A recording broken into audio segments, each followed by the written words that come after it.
कराची के इलाके Bloch colony पुल के करीब ऑयल टैंकर ने गाड़ी को कुचल दिया। एक शख्स जहाँ गाड़ी टैंकर के नीचे से निकालने के लिए हैवी मशीनरी तलब। टैंकर से तेल का अखराज जारी, ट्रैफिक रवानी मुअत्तल। शहरियों की बड़ी तादाद जाए वक़ुआ पर जमा हो गई। रेस्क्यू ऑपरेशन में शदीद मुश्किलात। फायर ऑफिसर का कहना है कि टैंकर में मिट्टी का तेल है। हादसा टैंकर का इंजन अलग होने की वजह से हुआ।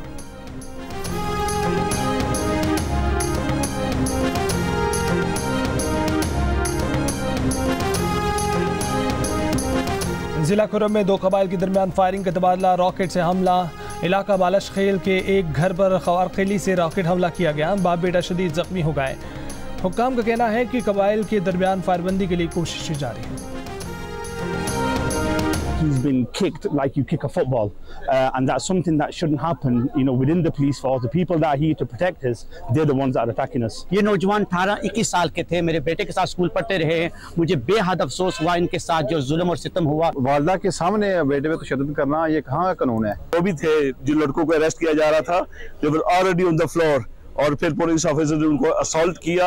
उन्हें ब्रॉड डेलाइट में when you know people were around, they were kicking him. This is totally unacceptable. Pakistani नौजवान पर मैनचेस्टर में पुलिस तशद्दुद के खिलाफ सैकड़ों अफराद का मुजाहरा। पुलिस से वाक़े की शफाफ तहकीकात का मुतालबा। मुतासरीन को इंसाफ देने का मुतालबा। पुलिस ने पाकिस्तानी नौजवान को मैनचेस्टर एयरपोर्ट पर तशद्दुद का निशाना बनाया था। ग्रेटर मैनचेस्टर पुलिस का कहना है कि पुलिस को एयरपोर्ट पर लड़ाई की इत्तला पर तलब किया गया था। वाक़े में मुलव्विस पुलिस एहलकार को मुअत्तल कर दिया गया। हुक्काम का कहना है ग्रेटर मैनचेस्टर पुलिस फोर्स रज़ाकाराना तौर पर इस वाक़े की तहकीकात के लिए independent office of police complain से रुजू कर रही है। वाक़े पर ब्रिटिश पाकिस्तानी रुकने पार्लियामेंट अफजल खान, नाज शाह और यास्मीन कुरैशी का वाक़े पर शदीद तशवीश का इल्ज़ाम।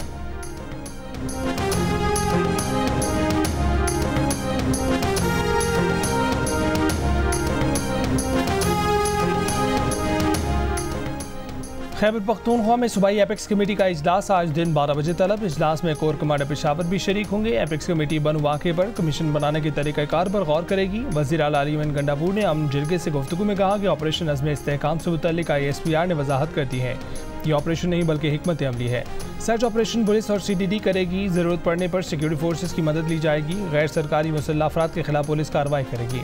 मुशीर इत्तलात खैबर पख्तूनख्वा बैरिस्टर मोहम्मद अली सैफ ने कहा है कि बन्नू वाक़े का मामला एपेक्स कमेटी इजलास में लाना बहुत ज़रूरी था। सिर्फ बन्नू में नहीं, पूरे सूबे में दहशतगर्दी के खिलाफ इक़दाम किए जाएंगे।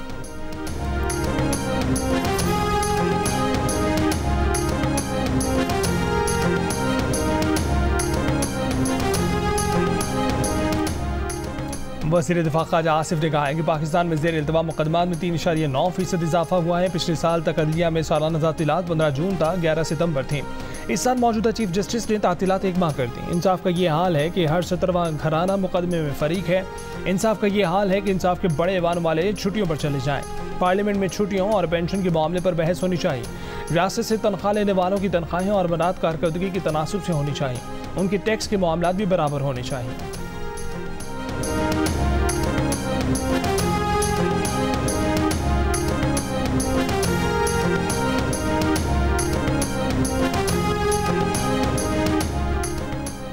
जिस टोले ने 9 मई को मुल्क में गदर मचाया था, आज वही नए हथकंडों से पाकिस्तान के खिलाफ वारदातें कर रहे हैं। उस टोले ने पाकिस्तान की बुनियादें हिलाने में कोई कसर नहीं छोड़ी थी। ये टोला पाकिस्तान की पुरअमन शहरियों और पाक फौज के खिलाफ है।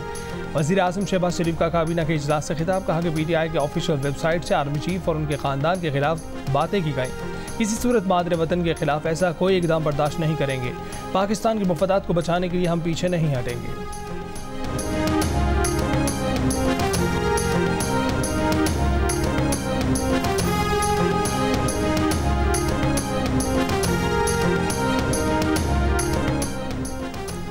रहनुमा तहरीक-ए-इंसाफ फसद कैसर ने दिसंबर तक तहरीक-ए-इंसाफ के हुकूमत में आने का इशारा दे दिया। प्रोग्राम शाह हज़ीब खानज़दा के साथ में कहा कि दिसंबर तक हालात ठीक हो जाएंगे, हमें अक्सरियत मिल जाएगी और तहरीक-ए-इंसाफ हुकूमत में होगी। तहरीक-ए-इंसाफ के सेक्रेटरी जनरल उमर अयूब ने कहा कि तहरीक-ए-इंसाफ पर पाबंदी का कोई ख़तरा नहीं है, क्योंकि सुप्रीम कोर्ट ने कहा है कि तहरीक-ए-इंसाफ एक सियासी पार्टी थी, है और रहेगी।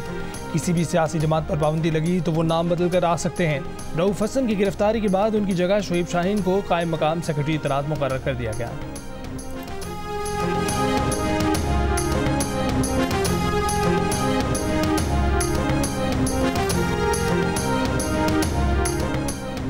पैका एक्ट 2016 के तहत मुकदमात की समाअत के लिए खसूसी अदालतों के जज नामजद सेशन जज आजम खान ने एडिशनल सेशन जज अफजल मोजोका और सिविल जज शबीर भट्टी की नामजदगी का ऑफिस ऑर्डर जारी कर दिया।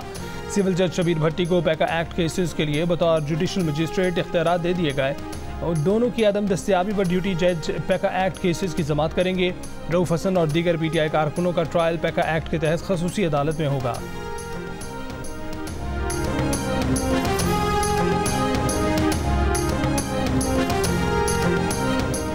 वज़ीर आज़म ने पेट्रोलियम मसनूआत की कीमतें मुकर्रर करने का हुकूमती इख्तियार ख़त्म करने की हिदायत कर दी। कीमतें मुकर्रर करने का इख्तियार ऑयल मार्केटिंग कंपनियों को देने की तैयारी। चेयरमैन ओगरा को कीमतें डीरेगुलेट करने के असरात और लाएअमल बनाने की हिदायत। वज़ीर पेट्रोलियम ने अहम इजलास आज तलब कर लिया।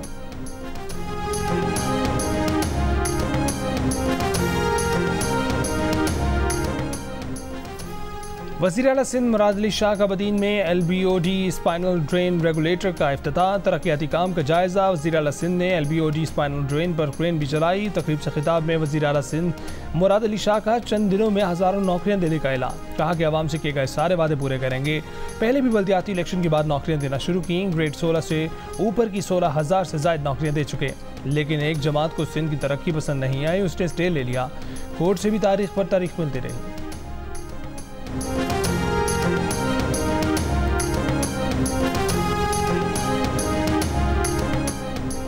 गवर्नर सिंध कामरान खान डिसोरी से चेयरमैन वज़ीर आज़म यूथ प्रोग्राम राना मशहूद अहमद खान की मुलाकात। राना मशहूद खान ने कहा है कि गवर्नर इनिशिएटिव के तहत नौजवानों को कारआमद बनाने के इक़दाम काबिल सताइश हैं।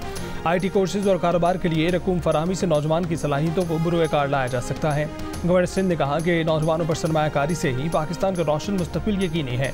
गवर्नर सिंध से रुएत हिलाल कमेटी के चेयरमैन मौलाना अब्दुल खबीर आज़ाद की भी मुलाकात। फ़िरका वाराना हम आहंगी, इत्तेहाद और अमन आमा के लिए उलमाए कराम के किरदार समेत दीगर अमूर पर गुफ्तगू। मौलाना अब्दुल खबीर आज़ाद ने कहा कि नौजवानों को बाइख्तियार बनाने में गवर्नर सिंध का विजन काबिल तहसीन।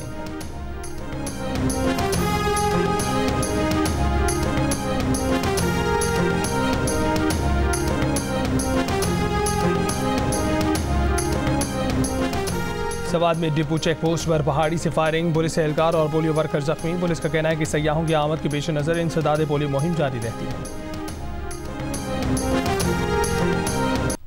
कामला हैरिस तुम्हें नौकरी से निकाल दिया। अमेरिका के रिपब्लिकन सदारती उम्मीदवार डोनाल्ड ट्रंप का रियासत शुमाली कैरोलिना में इंतखाबी रैली से खिताब। बोले 3-4 हफ्ते पहले वो बुरी सियासतदान थी, आप कह रहे हैं कि वो बहुत अच्छी सियासतदान है।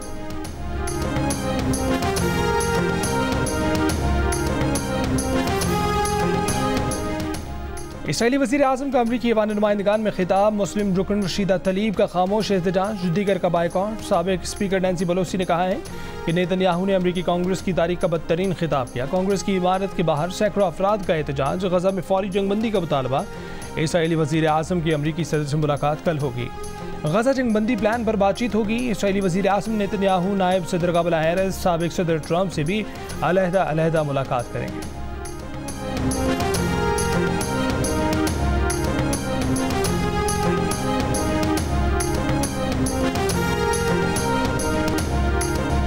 और समुद्री तूफान गैमी ताइवान से टकरा गया। 240 किलोमीटर फी घंटे की रफ्तार की हवाएं, बारिशों और तेज हवाओं से हादसात में 2 अफराद हलाक, 200 से ज्यादा जख्मी, 3 लाख सार्फिन बिजली से महरूम। साहली इलाकों से 8000 से ज्यादा अफराद का इनकला, ट्रेनें और फेरी सर्विस मुअत्तल, सैकड़ों परवाजें मनसूख। तूफान गैमी आज चीन के सूबे जिनजियांग और फौजियान से टकराने का इम्कान।